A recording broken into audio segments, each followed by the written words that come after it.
Tim penyidik dari Polda Metro Jaya masih menemui kendala dalam mengungkap motif ledakan yang terjadi di SMAN 72 Jakarta Jumat kemarin. Pihak kepolisian telah mengamankan sejumlah barang bukti dan memeriksa saksi-saksi di lokasi, namun hingga kini belum bisa memastikannya sebagai aksi terorisme, vandalisme, atau akibat kesengajaan dari individu. Proses forensik dan analisis bukti masih terus berlangsung. Meski belum ditemukan unsur jaringan yang jelas atau alasan yang kuat di balik ledakan, pihak sekolah tengah memperkuat sistem pengamanan dan mengajak orang tua memantau aktivitas siswa di media sosial serta lingkungan di sekolahnya. Namun muncul pertanyaan besar di tengah penyelidikan yang belum menemui titik terang. Apa yang sebenarnya terjadi di balik ledakan di lingkungan sekolah? Tim TV One mengabarkan.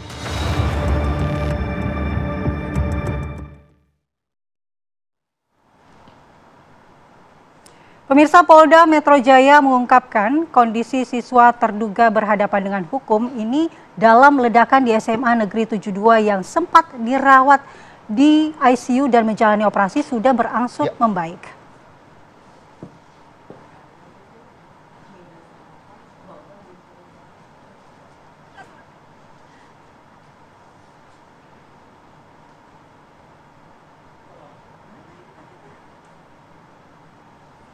Oke, tadi kita akan hadirkan statement dari kepolisian, tapi nanti kita perkenalkan dulu narasumber yang sudah hadir di studio untuk membahas apakah kesulitan polisi dalam mengungkap motif dari anak yang berhadapan dengan hukum ini yang diduga untuk melakukan tindakan atau pengeboman tersebut. Ini ada kaitannya dengan paparan video kekerasan dan juga bullying. Sudah hadir di studio narasumber kita siapa aja? Ada Mbak Irma Gustiana selaku psikolog anak dan remaja. Selamat pagi. Selamat pagi Mas Billy, Mbak Mala. Tersambung bersama kami melalui sambungan Zoom. Ada Mas Ardian Indra Yuwono selaku pakar kajian video game UGM. Selamat pagi Mas Ardian. Selamat pagi Mas Ardian. Halo, selamat pagi. Suaranya bisa didengar ya?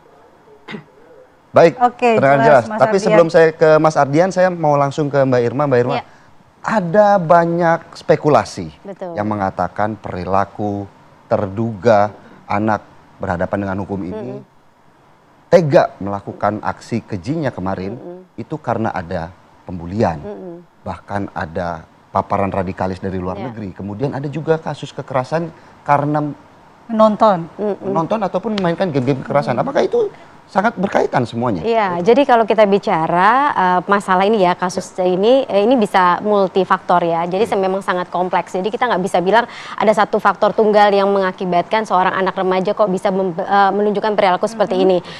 Yang paling possible memang pertama ada banyak hal ya. Yang pertama mungkin aja dari sisi keluarga dulu ya, konteksnya keluarga. Jadi bagaimana hubungan dia dengan keluarganya? Apakah memang ada model belajar yang membuat anak ini masih nggak paham bagaimana caranya berkomunikasi yang sehat.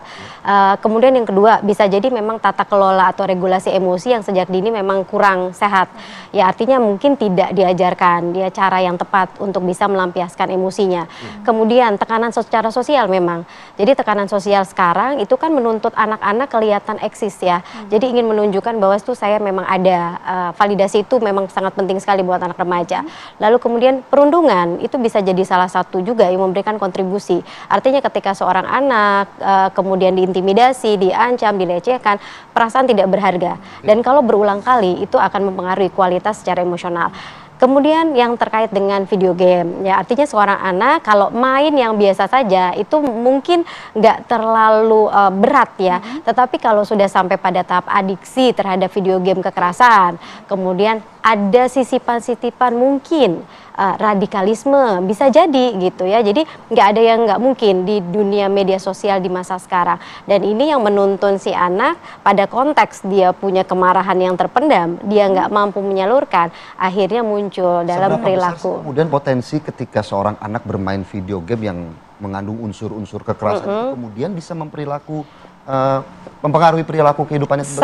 Sangat mungkin dan berpotensi, tapi tidak selalu. Artinya kalau si anak ini diajarkan mengelola emosinya dengan baik dan tidak ada trigger awal, maka kemudian main game ini sebenarnya nggak terlalu bisa artinya membuat anak melakukan tindakan seperti ini gitu ya. Tetapi kalau ada faktor-faktor variabel lain, maka menjadi possible. Seperti bullying mungkin? Betul. Ya, itu bisa jadi. Jadi perasaan tidak aman dalam diri, kemarahan yang dipendam, maka ini bisa menjadi sebuah ledakan dalam bentuk perilaku. Baik, itu sangat bicara mungkin. Mengenai video game ya, kita langsung ke Mas Ardian sebagai pakar kajian video game. Mas Ardian, apakah ada studi memang yang mengaitkan ada korelasi antara video game kekerasan ini dengan tindakan kriminalitas atau kekerasan yang dilakukan oleh remaja, Mas?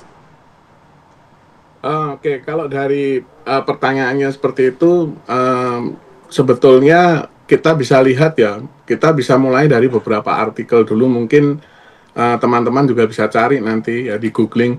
Kalau itu kita berkaca pada konteks kekerasan dan video game, itu bisa jadi, tadi seperti yang dikatakan Mbak Irma, bisa jadi. Dan kalau secara langsung saya pikir enggak ya, tapi determinannya bukan hanya video game, itu bisa film, bisa buku, bisa apapun gitu ya, bisa teman-temannya sendiri.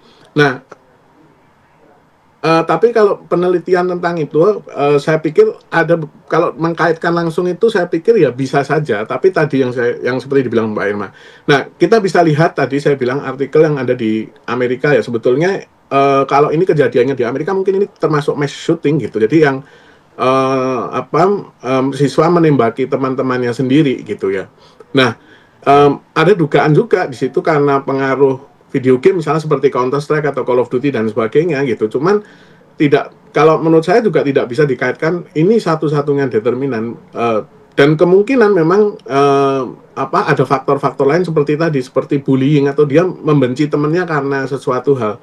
Namun juga ada beberapa yang istilahnya menembaki, kalau di Amerika itu yang menembak itu, tapi ya karena dia mungkin punya kelainan saja, maksudnya ada sesuatu tadi seperti kontrol emosi dan sebagainya itu tadi. Nah, tapi saya tidak bisa bilang itu direct gitu, pengaruh langsung gitu. Kalau dibilang pengaruh langsung nanti susah, karena orang yang bermain video game isinya kekerasan itu banyak sekali gitu. Dan ini bukan hanya video game, saya bilang ini film juga banyak banget yang isinya kekerasan gitu. Mau dari mild violence gitu ya, sampai pada kekerasan yang benar-benar secara visual tuh benar-benar gore gitu tuh banyak di film juga, banyak di drama TV, banyak di Netflix, banyak bahkan di sinetron juga mild violence itu banyak sekali gitu. Jadi mungkin tidak direct gitu ya. Itu kira-kira. Baik, Mas Ardian, kalau memang tidak direct, karena kita tahu juga video game sebenarnya ada positifnya, karena anak-anak belajar taktis, kerjasama, teamwork seperti itu. Tapi adakah narasi dalam video game itu yang mungkin memvalidasi atau membuat anak-anak itu bisa mewujudkannya dalam dunia nyata? Menganggap itu hal biasa, Mas Ardian? Kalau menganggap itu hal biasa, kembali lagi, saya pikir itu ada sesuatu kesalahan di anak itu. Nah, itu seperti sebetulnya kalau kita membayangkan video game itu seperti kita mengakses pada media-media pada umumnya, membedakan mungkin interaktivitasnya. Nah, tetapi jika memang itu terus dihadirkan di dunia nyata, itu mungkin ada kesalahan. Tapi memang menurut saya bermain video game itu banyak yang tidak bisa ya mengontrol atau meregulasi emosinya. Jadi misalnya kita sering lihat tuh di tayangan-tayangan mungkin di YouTube, Short, Reel, beragam media sosial, anak-anak bermain video game itu misalnya membanting handphonenya, membanting sticknya, dan itu sebetulnya luaran emosi yang tidak bisa dikontrol karena mungkin dia kalah atau apa. Nah, ada kemungkinan bisa jadi itu keluar. Nah, kalau masalah narasi ini sama seperti media film dan pada umumnya tadi. Kalau kita bilang narasi, di video game itu narasinya ya sama saja, itu ditulis dengan skenario, dengan skrip ya. Tapi kalau saya bilang bisa nggak menuntun gitu, ya ada beberapa video game yang memang narasinya memang dibuat untuk menuntun gitu. Misalnya tapi biasanya ini biasanya dia akan terkait dengan kondisi sosiokultural atau politik tertentu. Misalnya di awal tahun 2000-an itu banyak sekali video game perang di Amerika gitu yang menuntut atau menuliskan narasinya itu perang di Irak misalnya gitu, melawan terorisme. Nah, bisa jadi itu dimaknai bisa sangat berbeda, dengan orang Indonesia memaknainya berbeda, orang Amerika memaknainya berbeda, ya pemain-pemain dari negara lain juga bisa memaknai itu dengan berbeda. Nah, saya pikir kalau itu dibuat sebagai atau dibilang sebagai sebuah narasi, ya untuk menggiring orang-orang yang punya kebencian terhadap Amerika misalnya itu bisa membenci gitu, atau orang-orang yang mempunyai kebencian terhadap Timur Tengah, baik, Mas Ardian, perkara terorisme misalnya gitu, ya pasti akan membenci gitu. Nah, saya pikir itu ya. Baik. Mas Ardian, kalau tadi kan juga Mas Ardian menjelaskan bahwa ada pengaruh emosi ketika seorang anak juga bermain game. Nah, kalau berbicara komunitas sendiri, ada nggak sih kemudian dari mereka yang bermain video game akhirnya mungkin membentuk suatu komunitas yang pada akhirnya justru mengarah pada kekerasan seperti itu, Mas Ardian? Kalau sejauh yang saya lihat di Indonesia, saya teliti atau saya coba untuk lihat artikelnya itu kok tidak ada ya, atau belum ada, atau semoga jangan deh. Malah banyak komunitas itu yang muncul karena dia itu berkumpul pada hal-hal nilai positif. Nah, misalnya nih universitas itu sekarang banyak punya e-sports misalnya gitu. Nah, itu sebetulnya betul, masuk dalam UKM ya, unit kegiatan mahasiswa gitu. Nah, kemarin yang juara di UGM juara kemarin ya e-sports itu. Nah, yang tahun ini. Nah, itu sebetulnya menurut saya positif gitu. Nah, kalau untuk yang lalu itu untuk kekerasan, saya nggak bilang nggak ada ya, karena saya belum nemu. Kalau saya belum menemukan itu bukan berarti nggak ada, atau ada mungkin saya nggak lihat gitu. Nah, tapi kalau sejauh ini ya memang tidak gitu ya. Mungkin kalau di luar negeri gitu, kalau kita cari-cari artikel di beberapa negara, mungkin ada 1-2 gitu ya, yang itu merupakan towards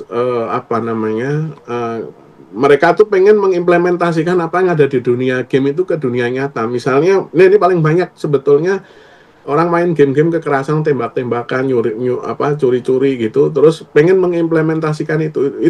Saya pikir itu pasti ada gitu. Cuman seberapa banyak, apakah itu dalam bentuk komunitas tadi, saya terus terang tidak punya data di situ gitu.